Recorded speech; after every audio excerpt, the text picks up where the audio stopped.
nombre del Padre, del Hijo, del Espíritu Santo. Amén. Ven, Espíritu Santo, llena los corazones de tus fieles y enciende en ellos el fuego de tu amor. Envía tu Espíritu Creador y se renovará la faz de la tierra. Estamos estudiando el Catecismo de la Iglesia Católica, su primera parte, la profesión de la fe, segunda sesión, la profesión de la fe cristiana, capítulo segundo, creo en Jesucristo, Hijo único de Dios. Artículo tercero, Jesucristo fue concebido por obra y gracia del Espíritu Santo y nació de Santa María la Virgen.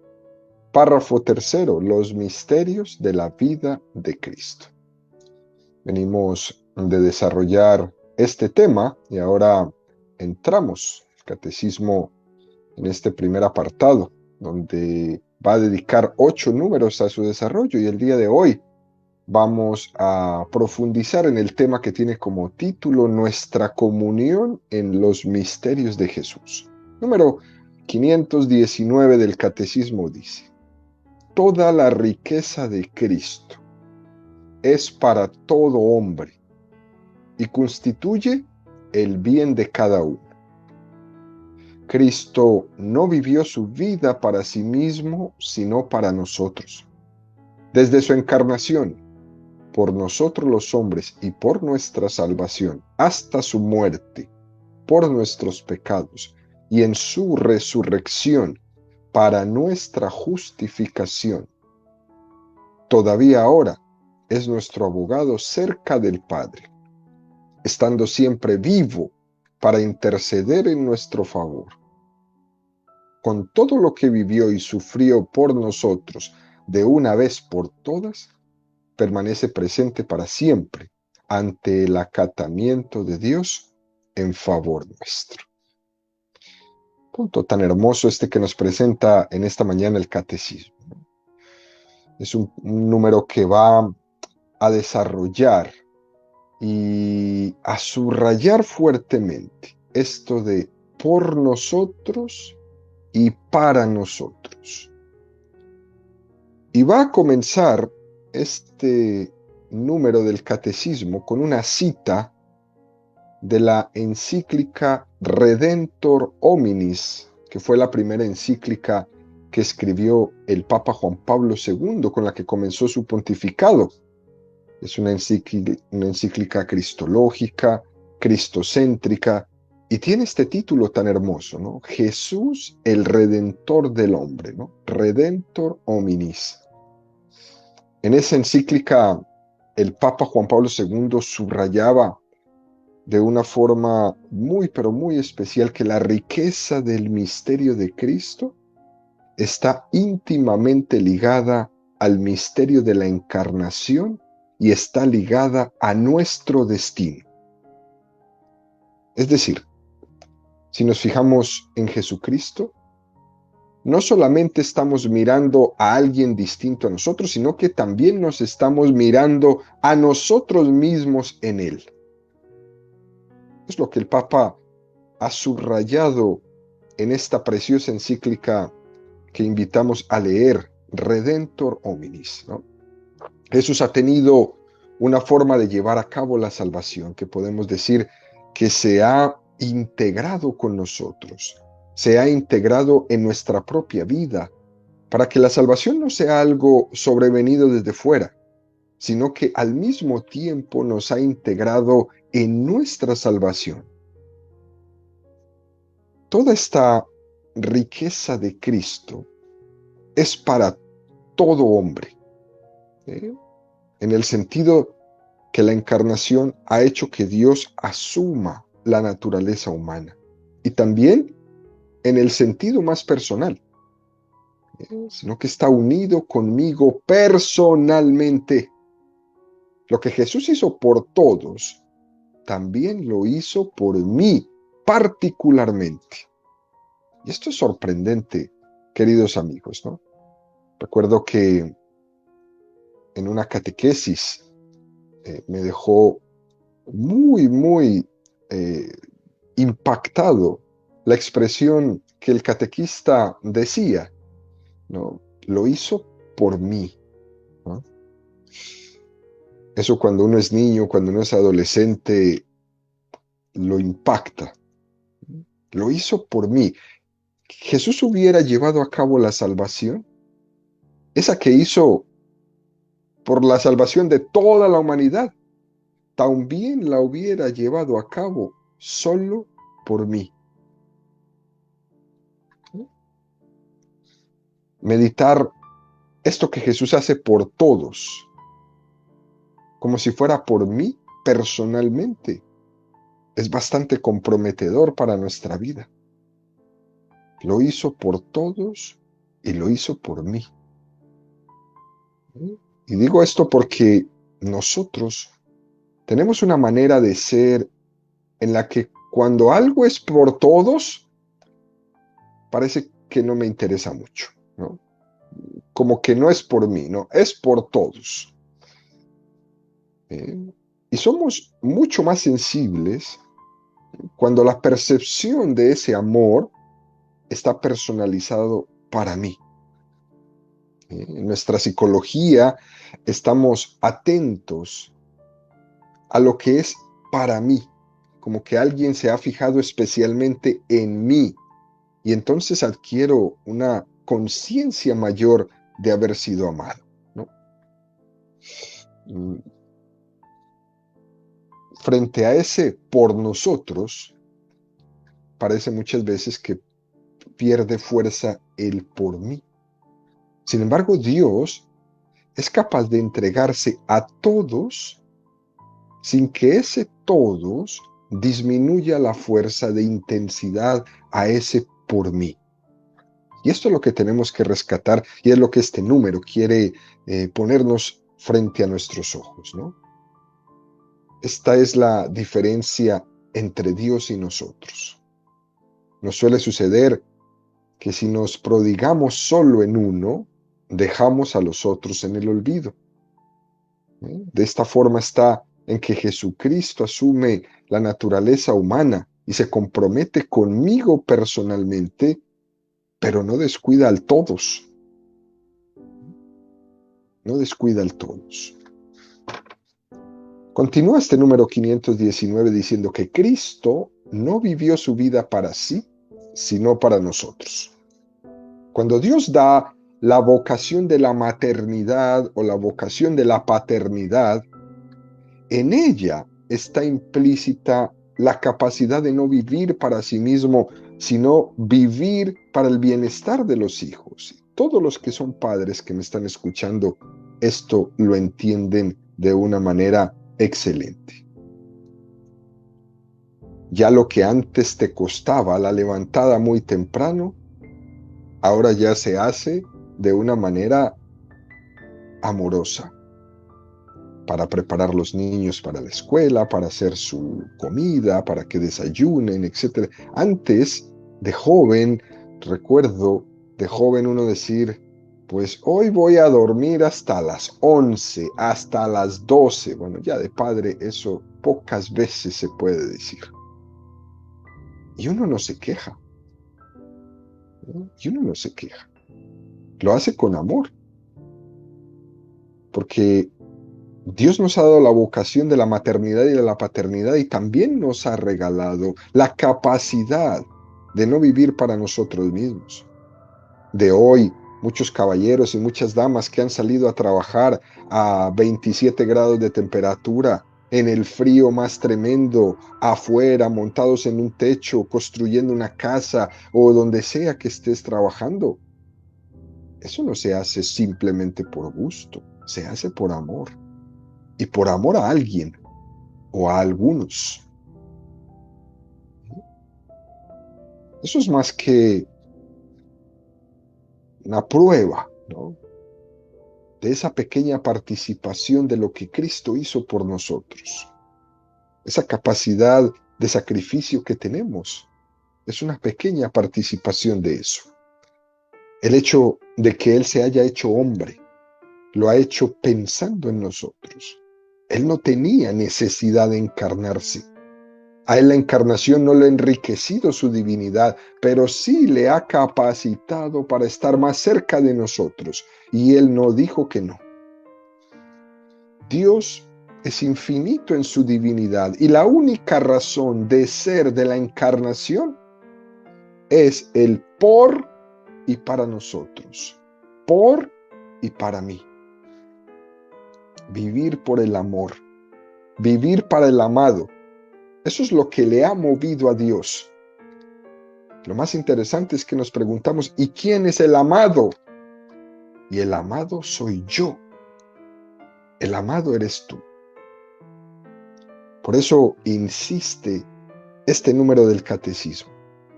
Por nosotros los hombres, por nuestra salvación, por el perdón de nuestros pecados, bajó del cielo y se hizo hombre.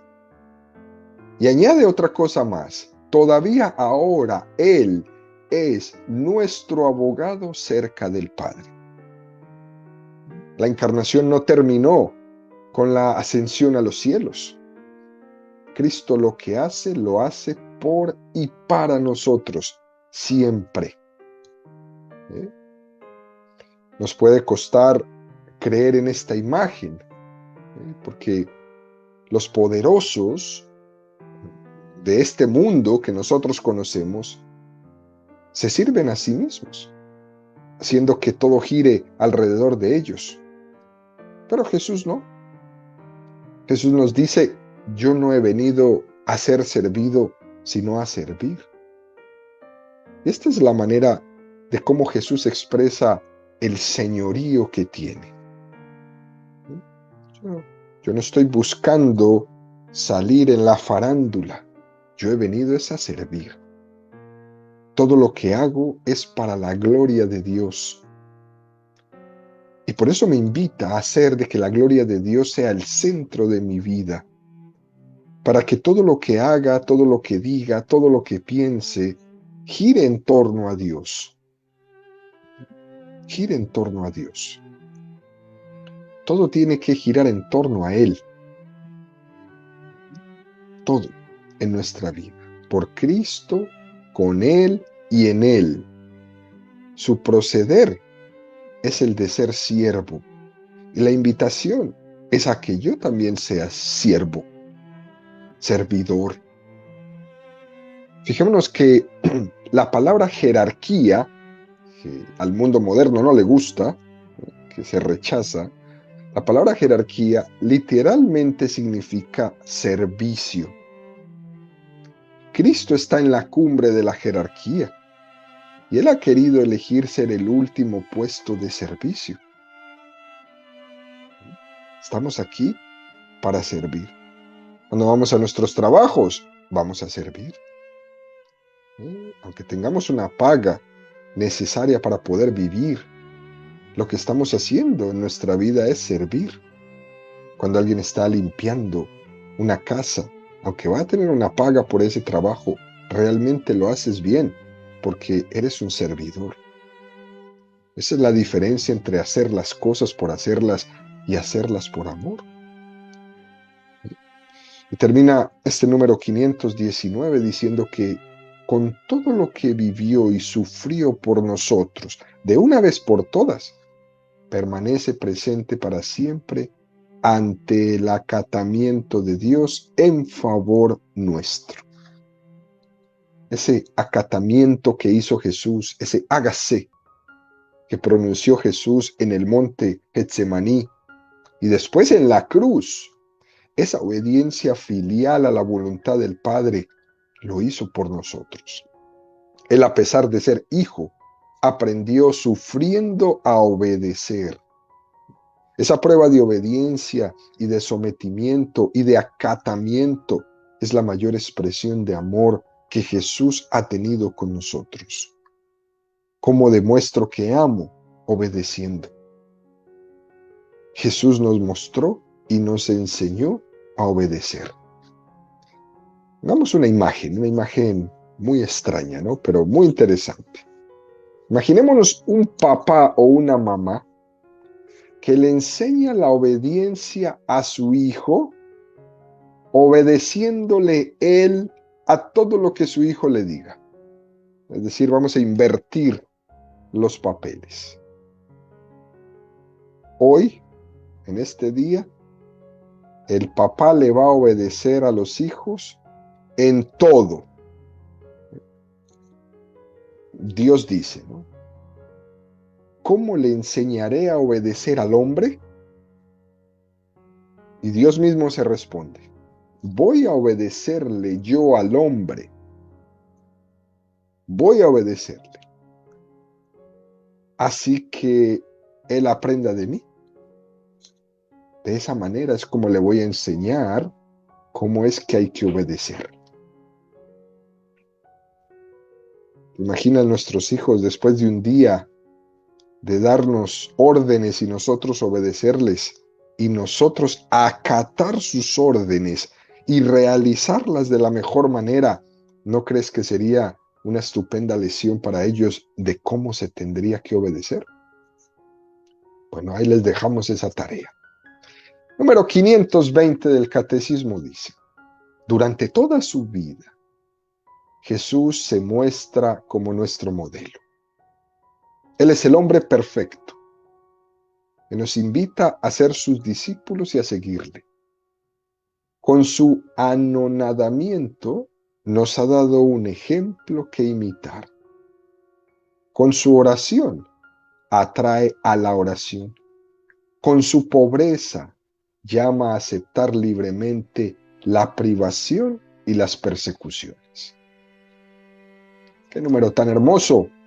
Nos dice en su primera afirmación, ¿no? Jesús es nuestro modelo. Y nos pone un modelo que dice que es el hombre perfecto. Y que todos los demás estamos llamados a aprender de él, mirándolo a él, descubriendo lo que Dios quiere hacer en nosotros. Me llama mucho la atención el hecho de que tengamos hoy día una cierta resistencia a esto que la doctrina católica nos enseña sobre el pecado original, ¿no? Sobre las consecuencias que ha tenido en nosotros el pecado original. Aunque el pecado original no nos ha destruido, sí nos ha herido y genera en nosotros un cierto desequilibrio al cual le llamamos concupiscencia. Es una herida interior que por la gracia de Cristo vamos sanando y estamos llamados a santificarnos en medio de nuestras heridas. Somos como muy celosos, ¿no?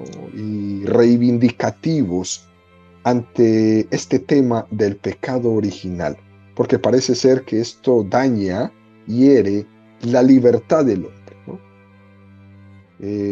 Y sale una pregunta, ¿no? ¿Por qué tengo que ser responsable de lo que hacen los demás? Esto contrasta con la realidad y nos invita a ser humildes a la hora de ver nuestra situación como seres humanos. Nos invita a ser objetivos. Lo que observamos es que todos estamos llenos de heridas. Esta es la realidad. En este mundo, el que no es cojo es manco, el que no es manco es tuerto, el que no es tuerto es sordo. Esta es nuestra realidad. Estamos llenos de heridas.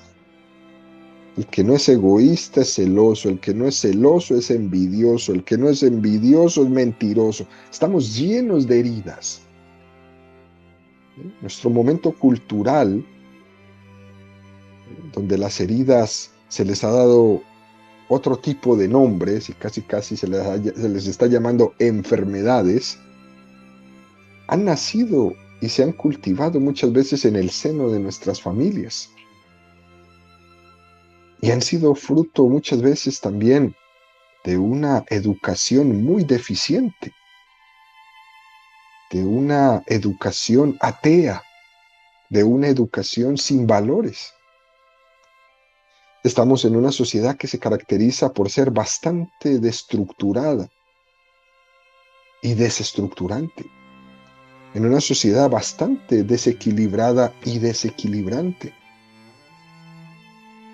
Y esto nos permite ver que en la vida los seres humanos vamos caminando y vamos existiendo cargando muchas heridas. También en la iglesia pasa lo mismo, ¿no? Formada por hombres y mujeres con muchas heridas. Pero en medio de todas estas heridas, todos nosotros tenemos un modelo que es el hombre perfecto, es Jesucristo. Y esto nos tiene que llenar de tremenda esperanza. Él, en su pedagogía y en su sabiduría, lleva adelante la salvación, de manera que convivan en nosotros el don de la gracia al mismo tiempo que las limitaciones y las heridas que cada uno de nosotros tenemos. Y los dos caminan de la mano. Estoy muy herido por mi pasado. Estoy muy herido por causa del pecado, por causa de la concupiscencia, por causa de una cultura y una sociedad que no me ha enseñado los valores necesarios, pero al mismo tiempo estoy con la gracia de Dios en mi vida. Y así es, conviven las dos cosas. La gracia de Cristo y nuestras limitaciones conviven en la misma persona. Y esta gracia me va ayudando poco a poco a ir sanando. Pero tengo que dejarle. Creo que Dios tiene una pedagogía que algún día vamos a entender. Que esta pedagogía era necesaria para que la salvación nos llevara por el camino de la humildad. El poder ver que estoy herido y que necesito de Dios para sanar estas heridas me hace entrar por el camino de la humildad. Posiblemente si la salvación se hubiera traducido en una sanación inmediata tipo protestante, hoy era un pecador empedernido y al otro día ya no, ese show de conversión inmediata de todas las heridas que poseía la persona. Es posible que eso nos hubiera conducido a un pecado mucho mayor que se llama el pecado de la soberbia. Pero el hecho de que la gracia de Cristo conviva en esa conciencia de ser heridos, de ser limitados, posiblemente es un designio en el que Dios quiere salvarnos, privándonos del pecado de la soberbia y privándonos del pecado de creernos autosuficientes. Y Dios con su gracia obra. El caso es que esto nos permite, queridos amigos, mirar a Jesús, mirarlo como modelo, mirarlo como el hombre perfecto, mirarlo como aquel modelo que Dios quiere que nosotros seamos, que Él quiere hacer de nosotros. Dios quiere darnos la madurez y al mismo tiempo vemos que arrastramos nuestras inmadureces. Pero el modelo está ahí. Mirar a Cristo es comprender la voluntad de Dios hacia mi vida. Romanos 15:5. En efecto, todo cuanto fue escrito en el pasado se escribió para enseñanza nuestra, para que con la paciencia y el consuelo que dan las Escrituras mantengamos la esperanza. Y el Dios de la paciencia y del consuelo os conceda tener los unos para con los otros los mismos sentimientos según Cristo Jesús. Cristo nos enseña ante las limitaciones de mi vida, ante las heridas de mi vida, a tener paciencia. Y también me enseña ante las limitaciones de los otros, a tener paciencia con ellos. Viendo a Jesús rodeado de sus apóstoles que eran como nosotros, mediocres, Jesús les tenía que enseñar una y otra vez y a ellos les costaba entender. Y Jesús les reprende como reprendió a Pedro, como le reprendía su dureza de corazón una y otra vez. Y Jesús tiene esa paciencia con ellos como la tiene contigo y conmigo. Filipenses 2:5. Tened entre vosotros los mismos sentimientos que Cristo, el cual, siendo de condición divina, no retuvo ávidamente el ser igual a Dios. San Pablo nos dice, aprended de él, que siendo Dios vivió entre nosotros en medio de un ocultamiento. Y si Dios vivió en medio de un ocultamiento, tú vas a tener ese tono de alarde continuo. Si Dios vivió en un ocultamiento, ¿tú vas a seguir siendo un intolerante? Y si Dios vivió en ese ocultamiento, ¿tú vas a seguir buscando la vanidad enfrente de los demás? Nunca se te olvide esto. Tienes un modelo. Y ese modelo fue el que se rebajó, siendo de condición divina, y tomó la condición de siervo. Ese es tu modelo. Juan 13:15. Vosotros me llamáis el Maestro y el Señor, y decís bien, porque lo soy. Pues si yo, el Señor y el Maestro, os he lavado los pies, vosotros también debéis lavaros los pies unos a otros. Porque os he dado el ejemplo, para que también vosotros hagáis como yo he hecho con vosotros. Es un texto clarísimo que nos presenta el Evangelio sobre este tema del modelo, sobre este tema del ejemplo. Jesucristo es nuestro ejemplo y nos invita a todos nosotros a ser el ejemplo. El ejemplo para quienes con los que vivimos, con los que trabajamos, con los que estudiamos. El ejemplo para aquellos que conocemos y para aquellos que no conocemos también. Y uno se pregunta, ¿será que se le puede imitar a Dios? Y la respuesta es sí, se le puede imitar. ¿Por qué? Porque Él se le ha encarnado. Porque Él ha tomado la condición humana. Porque Él se ha hecho hombre para ser imitado. Porque Él se ha puesto como una imagen. Y aquí está la respuesta para el mundo protestante que tanto molesta con este tema de las imágenes. Podemos tener imágenes porque Jesús al encarnarse quiso ser nuestra imagen.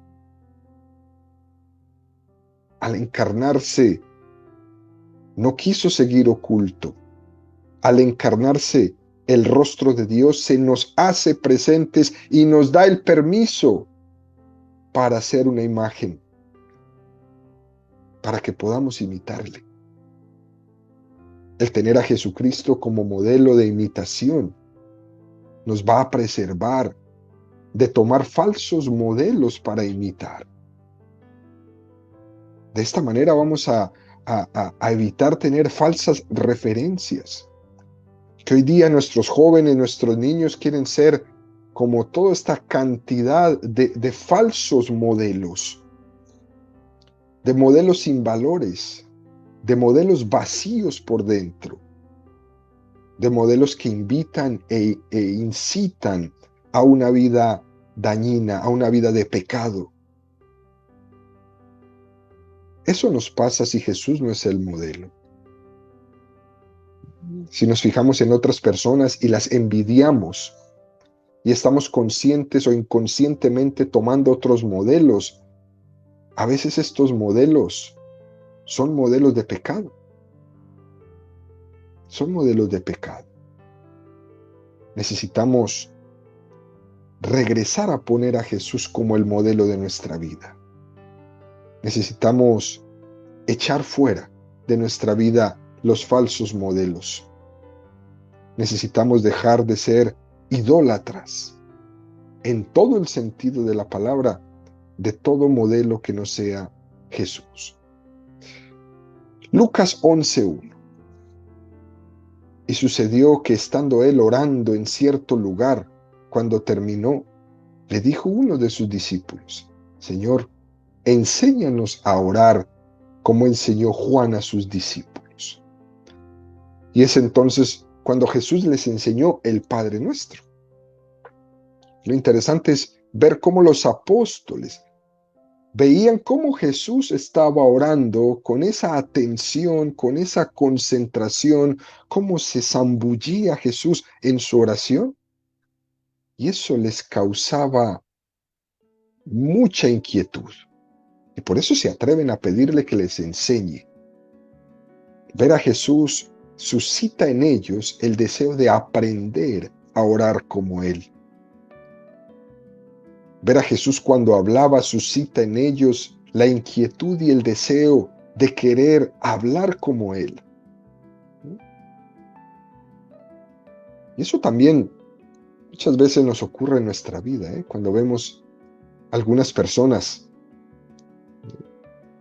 que oran y que actúan el bien. Nos impresiona. Es muy grato escuchar por ahí personas que nos dicen, mi modelo es la Madre Teresa de Calcuta, ¿no? Mi modelo es San Juan Pablo II, mi modelo es Santa Teresa de Jesús, San John María Vianney, Santa Bernardita, ¿no? Ellos que imitaron a Jesús de una manera tan hermosa, se me presentan ante mi vida como modelo y a mí me gustaría también ser así. Esa manera externa, como reflejan lo que viven internamente, me encanta y yo quiero también. Yo quiero también. Algo así ocurría con los discípulos cuando veían a Jesús. Y lo veían como ese modelo a imitar, ¿no? Mateo 5, 11, 12. Bienaventurados seréis cuando os injurien y os persigan y digan con mentira toda clase de maldad contra vosotros por mi causa. Alegraos y regocijaos, porque vuestra recompensa será grande en los cielos, pues de la misma manera persiguieron a los profetas anteriores a vosotros. De la misma manera, es decir, que el tener a Jesús como modelo, si a Él lo persiguieron, ¿qué no van a hacer con nosotros? Y yo acepto ser perseguido también. Hasta ese punto llega. Ese tener a Cristo como modelo, me lleva también a ser perseguido. Y si a Él lo persiguieron, también a mí me perseguirán. Así que alégrense si en su misma casa los persiguen, si sus mismos familiares los persiguen y se burlan de ustedes por ser cristianos, por ser católicos. Hasta ese punto llegamos. Los mártires entendieron que su imitación a Jesucristo alcanzaba su máximo grado en el momento en el que morirían imitando a Jesús. Por eso gritaban algunos de ellos, ¿no? Antes de morir, ¡viva Cristo Rey! Y después sonaba el disparo. Por último, número 521 del Catecismo nos dice, todo lo que Cristo vivió hace que podamos vivirlo en Él y que Él lo viva en nosotros. El Hijo de Dios con su encarnación se ha unido en cierto modo con todo hombre. Estamos llamados a no ser más que una sola cosa con Él. Nos hace comulgar en cuantos miembros de su cuerpo, en lo que Él vivió en su carne por nosotros y como modelo nuestro. Es decir, Jesús es nuestro modelo y nosotros podemos y debemos vivir en Él y Él vivir en nosotros. Todo lo que vivió Jesús por nosotros debemos vivirlo nosotros con Él. Es una identificación que tenemos que tener con Jesucristo. El hecho de que Él se haya encarnado por nosotros, uniéndose a nuestra naturaleza humana, haciéndola suya, y al mismo tiempo haya un conocimiento personal de cada uno de nosotros, de Matilde, de Imelda, de Guadalupe, de Orlando, de Vicky, de Adelina, de Luis, de Antonio, de Miguel, de María de los Ángeles, de cualquiera de nosotros, nos debe llevar a esa imitación de Jesucristo como modelo, a esa frase que dice San Pablo, ya no soy yo el que vivo, es Cristo el que vive en mí. Y para entender esto, un ejemplo puede ser el que nos da el rezo de los salmos. Los salmos, que son la oración de todo judío, los 150 salmos del Salterio, Jesús los aprendió a rezar como todo judío y se los sabía. Los salmos pueden ser rezados desde el sentido histórico que fueron escritos. Por ejemplo, un salmo escrito por David pidiendo perdón por su pecado, por haberse quedado con la mujer de Urías y haber matado a Urías. Otro salmo ha sido escrito, ¿no?, en el momento de la victoria de Israel o haber sido enviados al exilio. Es decir, que los salmos han sido escritos en momentos históricos muy distintos. Esos salmos los podemos rezar desde nuestra situación actual y existencial. Por ejemplo, uno reza un salmo cuando su vida está siendo puesta a prueba. Le diagnosticaron un cáncer, o vive la angustia de un hijo en las drogas, o de una familia que está dividida, o de una persona que le dio el COVID-19 y está gravemente enferma. Y es una persona muy cercana a mí, y uno ora los salmos. Y reza los salmos desde su situación existencial y dice con el salmo: desde lo hondo a ti grito, Señor. Señor, escucha mi voz.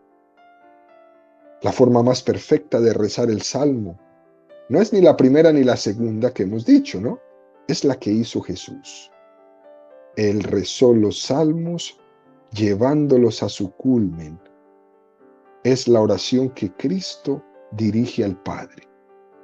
Y uniéndonos a la forma en que reza Jesús los salmos, estamos viviendo este doble misterio que nos presenta el Catecismo en este número 521. Nosotros vivimos en Él y Él vive en nosotros.